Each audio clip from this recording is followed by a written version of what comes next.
اور جو تیسرا پوائنٹ میں یہاں پر کہنا چاہتا ہوں وہ یہ ہے کہ اسد علی طور کا ہو کیس یا ابصار عالم کا کیس ہو، میرے خیال سے اس کے اوپر جو سویلین گورنمنٹ ہے الٹیمیٹلی اس کو بالکل جو ہے شرم کا مقام ہے ان کے لیے کہ ان کے ہوتے ہوئے سو کالڈ جمہوری ملک میں سو کالڈ سویلین گورنمنٹ میں اس طرح کے واقعات ہو رہے ہیں اور ان کی ڈینائل بھی ہوتا ہے، ان کی کوئی تفتیش نہیں ہوتی اور ان کے اوپر کوئی کارروائی نہیں ہوتی. کم از کم اس کے اوپر ایک جو ہے اسٹرانگ سٹینس لینا چاہیے. اب یہ بڑے دنوں سے ایک جرنلسٹ پروٹیکشن بل کی بات ہو رہی ہے، بڑا اس کا چرچا ہو رہا ہے، بڑی سیلیبریشن ہو رہی ہے، تعریفی توصیفی کلمات ہے. میں آپ کو صحیح بتاؤں، میرا ذاتی خیال ہے قانون کا مسئلہ نہیں ہے. یہ قانون تو بہت سارے ہیں، کرمنل کوڈ بھی ہے اور بھی بہت سارے ہیں. یہ قانون کا ایشو ہی نہیں ہے. قانون آپ 10 بنا لیں، آپ ایک بل یہاں بنائیں، سندھ میں بھی ایک قانون پاس ہو رہا ہے صحافیوں کے اوپر، آپ 50 قانون بنا لیں، یہ قانون کا ایشو ہی نہیں ہے. یہ لوگوں کو اور یہ پبلک کو دکھانے کے لیے، دنیا کو دکھانے کے لیے یہ ایک چونا ہے جو کہ بار بار لگایا جاتا ہے. اصل مسئلہ آپ سب جانتے ہیں کیا ہے، ہم بھی جانتے ہیں کیا ہے، اور وہ مسئلہ جب تک ٹھیک نہیں ہوتا یہ حملے ہوتے رہیں گے. مجھے جوائن کر رہے ہیں ہمارے رپورٹر ہیں اسلام آباد میں عبداللہ خان مومند، اور وہ کل اسد طور کو ہسپتال دیکھنے بھی گئے، کل انہوں نے لائیو بھی کیا تھا یہاں پر. تو میں عبداللہ کی طرف بڑھوں گا، وہ اس وقت موجود ہیں اسلام آباد میں، اور ان سے پوچھیں گے ایک کہ اسد علی طور جو ہیں ان کا کیا حال ہے، اور دیگر بھی وہ کچھ ہمارے سوالات کا جواب دیں گے. جی عبداللہ، تو کیا حال ہے؟ Thank you for joining. Thank you so much Raza. بھیا آپ بھی بچ کے رہیں، یہ حملے بڑے زیادہ ہو گئے ہیں، اپنا خیال کیا کرو ہیں. تو ابھی اسد علی طور کا کیا سچویشن ہے؟ آپ آج ملے ان سے یا آپ کی کیا اطلاعات ہیں؟ رضا صاحب، کل تقریباً 3:45 پہ پیمز اسپتال میں اس کا 6 صفحات پر مشتمل اسٹیٹمنٹ جو ہے وہ ریکارڈ کیا گیا، اور اس کے بعد اس کے دوبارہ طبی معائنہ کیا گیا. پھر ہم وہاں سے ان کے فلیٹ تک گئے، وہاں پہ 3-4 دوست تھے ان کے. تو آج ہم اسد علی طور کے پاس گئے، وہ ریسٹ کر رہے تھے. صحافیوں کی بھی کچھ صحافی جو ہے وہ آئے ہوئے تھے، اور ان کی حالت جو ہے وہ اب خطرے سے باہر ہے، لیکن ڈاکٹروں کا کہنا ہے کہ اس کو پسٹل کے ذریعے مسلز پہ ہٹ کیا گیا ہے. تو اب یہ پتہ جب یہ انجریز کا کچھ ٹائم ہوگا تو یہ معلوم ہوگا کہ کیا یہ مسلز جو ہے وہ ڈیمیج ہو چکے یا یہ مسل ڈیمیج نہیں ہے. اگر مسل ڈیمیج ہو چکے ہیں تو اسد علی طور کو 6 مہینے مکمل ریسٹ جو ہے وہ کرنی پڑے گی، اور وہ 6 مہینے آرام سے ہوگا، وہ آرام جی کرے گا. تو آج اس کے گھر پہ بھی صحافیوں کی ایک تعداد آئی ہوئی تھی. بالکل. اس کے بعد اسلام آباد پریس کلب کے سامنے ایک مظاہرہ ہوا، اور توقع یہ کی جا رہی تھی کہ پاکستان کے اینکر اور ٹاپ کے جو جرنلسٹ ہے وہ اس مظاہرے میں شریک ہوں گے. لیکن اس مظاہرے میں 150 سے لے کر 200 کے لگ بھگ لوگ شریک ہوئے، جس میں پاکستان کا کوئی نامور صحافی یا ٹی وی اینکر شریک نہیں تھا. اس میں Pakistan federal union of journalist کے افضل بٹ صاحب تھے، اور ناصر زیدی صاحب جو ہے وہ 2 نام تھے جو اس مظاہرے میں انہوں نے تقریریں کی، اور انہوں نے کال دی کہ آنے والے جمعے کو پورے ملک میں Pakistan federal union of journalist کے تحت مظاہرے ہوں گے، اور اسد علی طور کے حوالے سے پورے ملک میں مظاہرے جو ہے وہ جمعے کو ہوں گے. دوسرے اچھا انہوں نے عبداللہ، یہ بتاؤ ایف آئی آر درج ہوئی ہے کہ نہیں؟ پولیس نے جی کوئی کیا بالکل، کارروائی؟ تانا شالیمار میں نامعلوم افراد کے خلاف جو ہے وہ ایف آئی آر درج کی گئی ہے. کل ایس ایچ او شالیمار وہ خود موجود تھے، انہوں نے اسد علی طور کا اسٹیٹمنٹ جو ہے 6 صفحات پر مشتمل وہ ریکارڈ کیا، اور یہ آج جو ہے وہ نامعلوم افراد کے خلاف جو ہے وہ ایف آئی آر درج کی گئی. لیکن جو صحافیوں نے 2 مطالبے، تو یہ کال دی کہ انہوں نے پورے ملک میں مظاہروں کا اعلان کیا. دوسرا یہ کہ سب سے بڑا مسئلہ جو انہوں نے بیان کیا آج اس جلسے میں وہ یہ تھا کہ جو سیف سٹی کا پروجیکٹ ہے اور جو جیو فینسنگ کی اپرچونٹی ہے یا جو پروجیکٹ ہے وہ پولیس کے پاس نہیں ہے. تو پولیس نے صحافیوں نے یہ کہا کہ پولیس کہہ رہے کہ یہ کیس بھی جو باقی کیسز ہے اس کی طرح دفن ہو جائے گا، کیونکہ جو سیف سٹی کا پروجیکٹ ہے اور اس کے ساتھ ساتھ جو جیو فینسنگ کا نظام ہے وہ ہم پولیس کے پاس نہیں ہے. تو یہ آج اسلام آباد کی صورتحال تھی، اور جمعے کو مزید مظاہرے جو ہے وہ اسلام آباد میں ہوں گے. اچھا، جمعے کو مظاہرے ہوں گے. چلیے اللہ کرے کہ کوئی تبدیلی آ جائے کہ ساری جو ہماری جرنلسٹک کمیونٹی ہے، صحافی اور دیگر جو میڈیا ورکرز ہیں، وہ ایک پیج پر آ کر جوائن کرے. لیکن بات یہی ہے ناظرین، جو پہلے میں آپ سے عرض کر رہا تھا کہ یہاں پر اتحاد نامی کوئی چیز ہی نہیں ہے. اب اس میں کوئی کسی قسم کی کوئی یگانگت کا اظہار ہی نہیں ہوتا، بلکہ آدھے لوگ جو ہیں وہ تو شک کرتے ہیں، یا آدھے لوگ کہتے ہیں کہ جی اگر ہم نے حمایت کر دی تو پتہ نہیں ناراض ہو جائیں گے مقتدر حلقے ہم سے وغیرہ وغیرہ. دیکھیے بات یہ ہے کہ آپ اسد علی طور کی بہت ساری باتوں سے میں ذاتی طور پہ اتفاق نہیں کرتا تھا. ان کے ویلاگز میں روز دیکھتا تھا، وہ بھیجتے ہیں مجھے، اس کا لنک ملتا تھا. آدھا ٹائم میں کہتا تھا کہ نہیں یہ شاید ٹھیک نہیں کہہ رہا، یا یعنی لیکن بھائی اس کو حق ہے.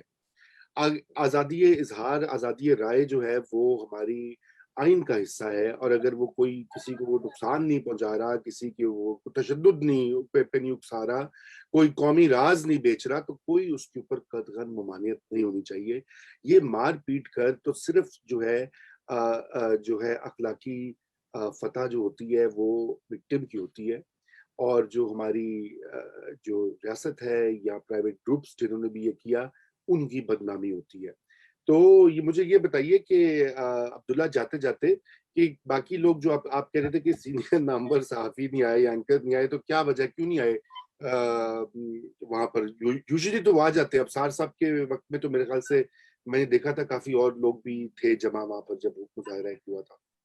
رضا صاحب، یہ مظاہرہ جو تھا وہ 4 بجے شروع ہونا تھا، لیکن افضل بٹ صاحب اور جو دیگر قائدین تھے اسلام آباد کے صحافیوں کے، ان کا یہ کہنا تھا کہ کچھ صحافی جو ہے وہ آ رہے ہیں اس مظاہرے میں اور اس کا انتظار کیا جا رہا ہے، لیکن 4:45 تک کوئی بھی صحافی جو ہے وہ نہیں آیا، اور وہ اس مظاہرے میں جو ہے وہ شریک نہیں ہو. تو 4:45 پہ یہ مظاہرہ جو ہے وہ شروع ہوا، جس میں ناصر زیدی صاحب نے اس کا جو خطاب تھا وہ سب سے بہترین تھا، جو انہوں نے بیان کیا کہ اب جو ہے یہ جمعے سے ہم لا عمل بنا رہے ہیں، اور جمعے سے مظاہرے ہوں گے، ہم ڈکٹیٹروں کے سامنے نہیں جھکے.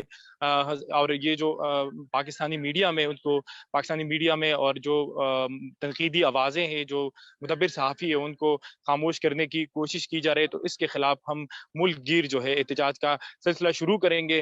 اور انہوں نے یہ بھی کہا کہ کئی بار جو ہے وہ مطلب کچھ طاقتور حلقوں پہ جو انگلیاں اٹھائی گئی کہ یہ ان حملوں میں ملوث ہے، تو اس کے باوجود جو ہے ان کو اکاؤنٹیبل نہیں کیا گیا، ان کا احتساب نہیں ہوا.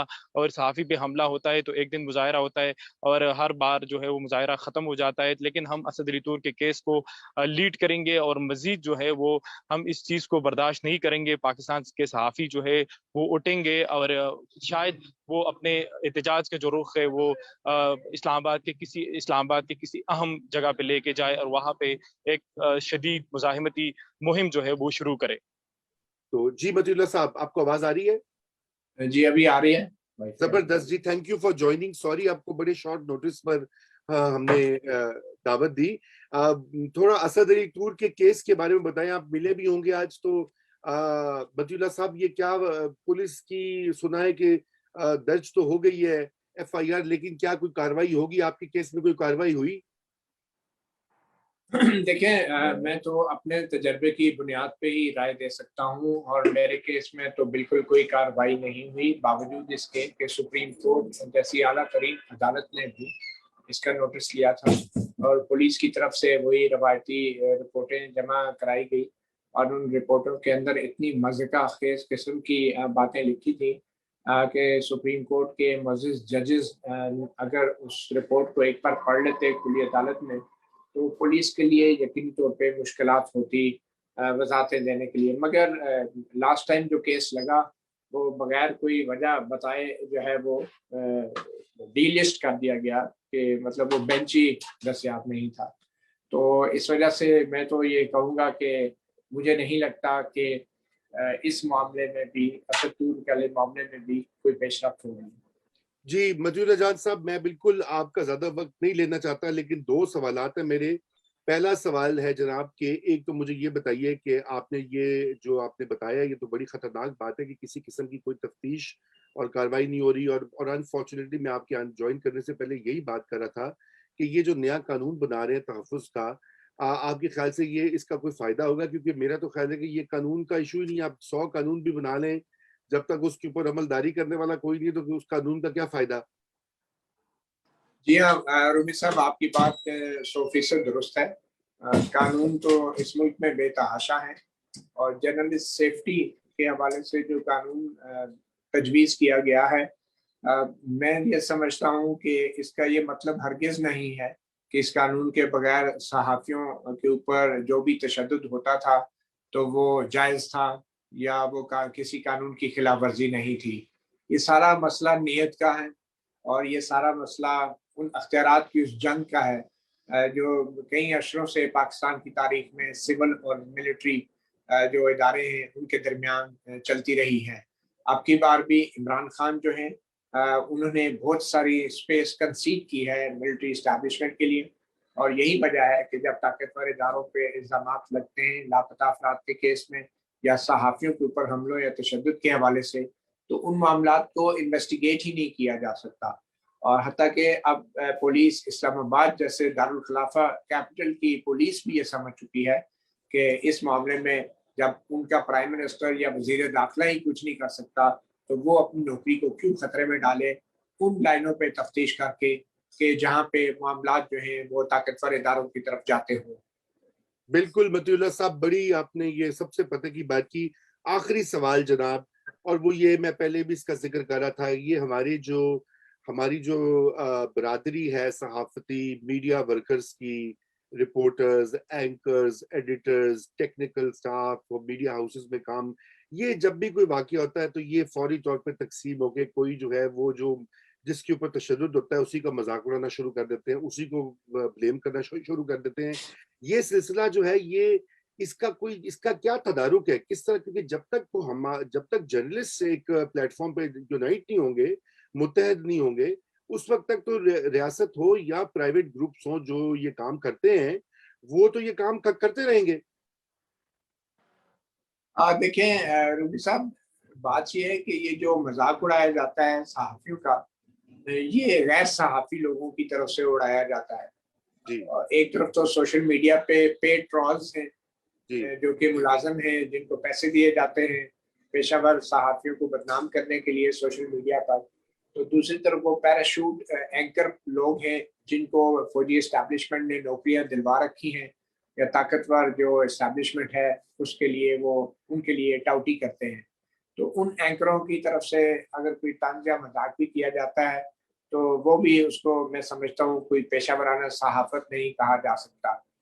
تو یہ جو بیک سٹیبنگ کرتے ہیں یہ کچھ پیراشوٹ صحافی بھی، ظاہری بات ہے وہ صحافت تو کر رہے ہیں بڑے عرصے سے، لیکن شاید ان کے اوپر کوئی دباؤ ہے یا ان کی فائلیں کھلی ہوئی ہیں یا ان کے ماضی کا کوئی معاملہ ہے کہ وہ استعمال ہوتے ہیں، ایکسپلائٹ ہوتے ہیں، بلیک میل ہوتے ہیں اور وہ مجبور ہوتے ہیں ان پروفیشنل صحافیوں کو بدنام کرنے کے لیے کہ جن کے بارے میں ان کو حکم ہوتا ہے کہ انہیں بدنام کیا جانا ہے.